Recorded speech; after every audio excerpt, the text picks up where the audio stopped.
A lot has been happening in Africa, and I've been so busy. So, guys, how are you doing? I've not posted in a long time. It's 5 days now. We've not sent in any post, but don't worry, we are coming back better. So, I saw a news flash or a news update that Niger Republic said Nigeria should not enter their place with Nigeria should not enter their country with the ECOWAS passport. Hey, guys. I don't even see that as an insult because ECOWAS and Niger Republic, Burkina Faso, and Mali are not even talking to each other. So why would they allow us? Why would they allow Nigerians come into their country, in as much as they benefit more from us than we do to them from them? I feel that every country deserves a leader that will really stand up the way for their people, the way Burkina Faso, Mali, and Niger people or presidents or leaders are standing up for them. It is really a sad one looking at the whole scenario, and that is why I can never bash Niger people. No. I can never bash Niger people, Burkina Faso, and Mali, because I cannot bash them, because if our own president sees that what these people say to us is an insult, they too put down policies and they will ensure that they protect us from being disgraced or embarrassed. Even though people are saying, oh, what do we even need from Niger? We might not be needing anything from them, but there are some people who have siblings, who are Nigerians, who have siblings living there. We have more of Niger people in Nigeria than we have Nigerian people rather in Niger. But they have said that because already we know the fight that has been ongoing between these countries, and the fact that these countries have decided to say no to Western world. They've said no, they don't want sponsorship from any Western country. They don't want, again, they are done. They don't even want anything from Europe. They don't even want anything from anybody, especially France. They don't even want. So such people, whenever you are having issues or you are trying to contemplate things, you look at it and say that, okay, there's no point having issues with them. Now, on another news, was a South African man who unalived his wife about 2 days ago. What happened? Even though people are saying, oh, this guy that has unalived his wife, they are going to take it with a pinch of salt, that this thing is not going to be a serious thing. Before you know it, they've released him to do whatever he's doing. And people were like, a lot of people came under the comment section and were saying they knew it's going to be South Africa. They knew it, that other African countries don't end people's lives the way South Africans do it, with so much ease, with reckless abandon. Like, they just do it without thinking. That it doesn't happen in other African countries. That is very common with South Africa. So when they investigated, like, from so far, the investigation is not concluded, but the man was able to say, the man who committed the offense, by the way, is a police officer.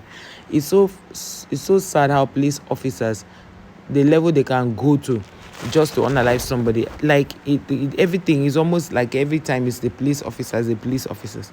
And now this police officer came back because the neighbors were saying that they heard him shouting, overheard him saying, where did you go to on Valentine's Day and Valentine night?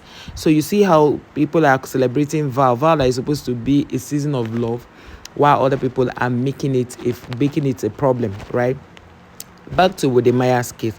So, because I'm just putting everything that has happened in Africa into the same video. And back to Wode case. So Wode did a video where he was interviewing the Orina people and telling them, don't you think what you are doing to South Africa is not good and all that?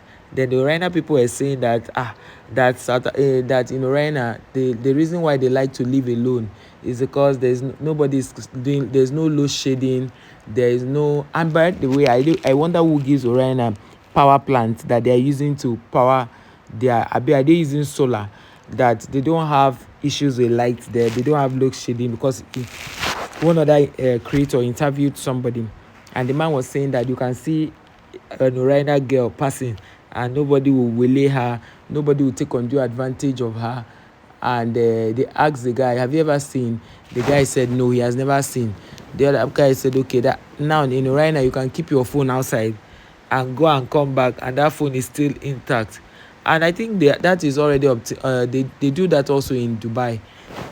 Yeah, they do that in Dubai too, because somebody had forgotten their phone in Dubai Mall, went and came back and met the phone where it was. Nobody touched it. So I just feel that it's not just about Oraina, but it's also a sweet thing to see that Oraina is having that kind of results, that people don't steal in Uraina and all of that. They don't have people, they don't have no burglary and all, but it's a way of shading. To me, I feel they are shading South Africans, saying that South Africans are thieves, South Africans do car hijacking, South African girls are promiscuous. That's exactly what they're indirectly saying, because the question he posed to that guy was not, to me it wasn't necessary. So now my own is, how can people live in a country, and in that same country they have another country, and that country they don't use their money? They are the people do their things themselves. So while Wode was interviewing this Urena guy, the guy was telling him all these things.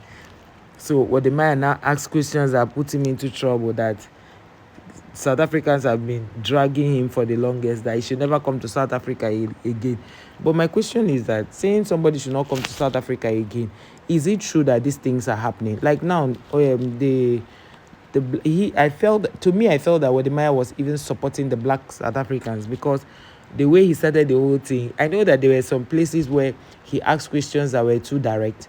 But then, to me, it seemed like he was protecting the black South Africans, because he was wondering why the black South Africans would be owning just a few lands, pieces of land, while the white South Africans are owning 70-something% of the land, of the private land, not the government land, private owned land in South Africa. So it was a whole lot of back and forth.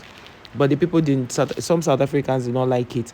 And that video currently is over, I think it should be going to 800,000 or more than 800,000 views.